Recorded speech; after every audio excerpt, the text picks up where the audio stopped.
Petrol ಹಾಕಕ್ಕೆ ಕಾರ್ನ petrol bunk ತಗೊಂಡೋದ್ರೆ petrol ಹಾಕೋ ಟೈಮಲ್ಲಿ ಒಂದು ಕಪ್ ಕಿರೋಸಿನ್ ಹಾಕ್ಬಿಡ್ತಾನಂತೆ. ಕಾರ್ ಏನಾಗುತ್ತೆ, ಇಂಜಿನ್ ಊಸ್ಟ್ ಅಲ್ವಾ. ಅದೇ ತರ ಇವತ್ತು ಎಷ್ಟೊಂದು ಜನ ಬಂದ್ಬಿಟ್ಟು ಜಿಮ್ಗೆ ಹೋಗ್ತಾರೆ, ವರ್ಕೌಟ್ ಮಾಡ್ತಾರೆ, ಪ್ರೋಟೀನ್ ತಗೊಂತಾರೆ, ಎಲ್ಲ ಮಾಡ್ತಾರೆ, ಆದ್ರೆ ರಿಸಲ್ಟ್ಸ್ ಬರಲ್ಲ ಅಂತ ಕಂಪ್ಲೇಂಟ್ ಮಾಡ್ತಾರೆ.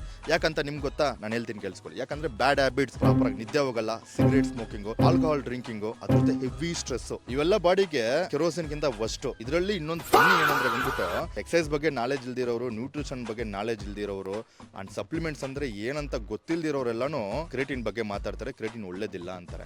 ಸ್ವಾಮಿ, ಕೆರೋಸಿನ್ ಹಾಕಿದ್ರೆ ಇಂಜಿನ್ ಹಾಳಾಗುತ್ತೆ, ಆದ್ರೆ ಬಾಡಿಗೆ ಕ್ರೇಟಿನ್ ಹಾಕಿದ್ರೆ ಏನು ಆಗಲ್ಲ ಹೆಲ್ತಿ ಇಂಡಿವಿಜುವಲ್ಸ್ಗೆ. ಅದರಿಂದ ನಿಮ್ಗೆ ಏನ್ ಬೆನಿಫಿಟ್ಸ್ ಅಂದ್ರೆ ಎಕ್ಸರ್ಸೈಸ್ ಪರ್ಫಾರ್ಮೆನ್ಸ್ ಇನ್ಕ್ರೀಸ್ ಆಗುತ್ತೆ, ರಿಕವರಿ ತುಂಬಾ ಫಾಸ್ಟ್ ಆಗುತ್ತೆ, ಮಸಲ್ ಬಿಲ್ಡಿಂಗ್ ತುಂಬಾ ಚೆನ್ನಾಗುತ್ತೆ, ಅಂಡ್ ಕಾಗ್ನಿಷನ್ ಫಂಕ್ಷನ್ ಕೂಡ ತುಂಬಾ ಇಂಪ್ರೂವ್ ಆಗುತ್ತೆ ಅಂತ ಸಾವಿರಾರು ರಿಸರ್ಚ್ಗಳು ಹೇಳಿದೆ. ನಾನು ಸುಮಾರು ವರ್ಷಗಳಿಂದ ಯೂಸ್ ಮಾಡ್ತಾ ಇರೋದು ಅಂಡ್ ಟ್ರಸ್ಟ್ ಮಾಡೋದು ವೆಲ್ಕೋರ್ ಕ್ರೇಟಿನು. ನಂತರ ಸಾವಿರಾರು ಅಥ್ಲೆಟ್ಸು ಅಂಡ್ ಬಿಗಿನರ್ಸು, ಸ್ಪೋರ್ಟ್ಸ್ ಮ್ಯಾನ್ಸು ಎಲ್ಲರೂ ಕ್ರೇಟಿನ ಬ್ಲೈಂಡ್ ಆಗಿ ಟ್ರಸ್ಟ್ ಮಾಡ್ತಾ ಇದ್ದಾರೆ. ಸೊ ನೀವೇನಾದರೂ ಈ ಕ್ರೇಟಿನ್ನ ಪರ್ಚೇಸ್ ಮಾಡಬೇಕು ಅಂತ ಇದ್ದರೆ ಸ್ಟೋರಿಯಲ್ಲಿ ಲಿಂಕ್ ಹಾಕಿರ್ತೀನಿ, ಲಿಂಕ್ನ ಕ್ಲಿಕ್ ಮಾಡಿ ಆ್ಯಂಡ್ ಚೆಕ್ಔಟ್ ಆಗೋಕ್ಕೆ ಮುಂಚೆ ರಾಕಿ 10 ಅಂತ ಕೋಡ್ನ ಯೂಸ್ ಮಾಡಿ ಎಕ್ಸ್ಟ್ರಾ ಡಿಸ್ಕೌಂಟ್ ಪಡೀರಿ ಸ್ನೇಹಿತರೆ.